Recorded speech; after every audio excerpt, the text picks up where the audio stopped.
Bonsoir amis téléspectateurs, un plaisir de vous retrouver dans votre édition du soir. Déjà abonnez-vous sur cette chaîne Afrique Sport Live pour ne rater aucune vidéo. Chers amis, nous allons débuter ce tour de l'actualité avec Benjamin Mendy, le défenseur français qui est accusé de 4 viols et une agression sexuelle, a annoncé la police anglaise ce jeudi. Manchester City a annoncé qu'il avait suspendu son joueur pour la durée de l'enquête accusé de viol et d'agression sexuelle. Le défenseur international Benjamin Mendy a été mis en cause par la justice britannique.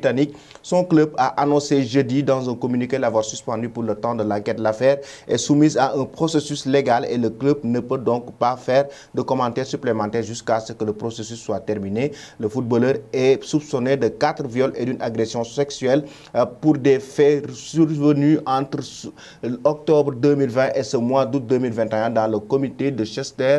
Selon un communiqué de la police britannique, les plaintes émanent de 3 personnes âgées de plus de 16 ans.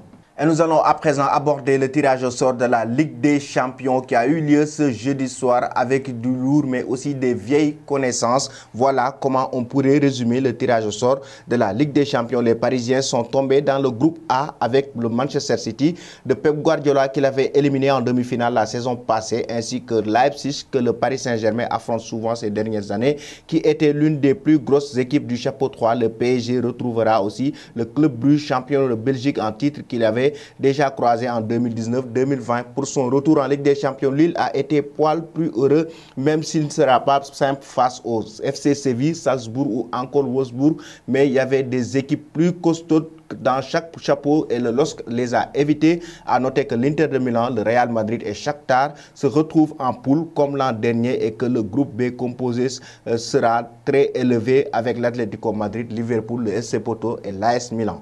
Et nous allons toujours rester en Europe avec Edouard Mendy, le gardien de but de Chelsea qui a été plébiscité par le football européen avec son nouveau record. Un an après son arrivée à Chelsea, l'international sénégalais de 29 ans a été sacré meilleur gardien de la Ligue des Champions 2020-2021, 3 mois après le sacre des Blues en Ligue des Champions finale de la compétition devant Manchester City. Il devance Thibaut Courtois et Ederson et succède ainsi à Manuel Neuer du Bayern de Munich, originaire du Havre mais recalé par le centre de formation du Havre. Il a débuté à l'AS Cherbourg en national et ensuite passé par la réserve de l'Olympique de Marseille avant de se relever au stade de Reims et de confirmer son talent au stade Rennais, un club breton qu'il a vendu pour 25 millions d'euros il y a un an à Chelsea.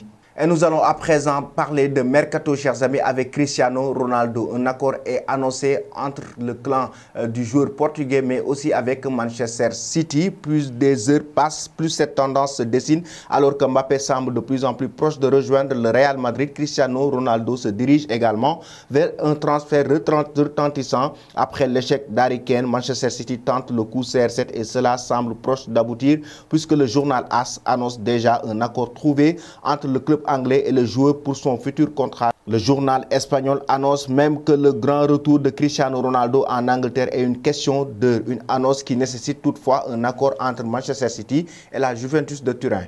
Et nous allons terminer avec Kylian Mbappé. Le Real Madrid aurait formulé une deuxième offre pour décrocher le joueur français. Elle était attendue depuis plusieurs heures. La deuxième offre de Kylian Mbappé est arrivée ce jeudi soir dans les bureaux du Paris Saint-Germain. La forme n'est pas encore connue, mais on connaît son montant qui atteint 180 millions d'euros, dont 10 millions d'euros de bonus. Cette proposition intervient après une première tentative en début de semaine qui s'élevait à 160 millions d'euros. Le Paris Saint-Germain avait repoussé oralement cette première offensive du club madrilène. Voilà, chers amis, c'était tout pour aujourd'hui. On vous donne rendez-vous demain à la même heure. Abonnez-vous sur cette nouvelle chaîne Afrique Sport Live pour ne rater aucune vidéo. Merci et bonne fin de soirée.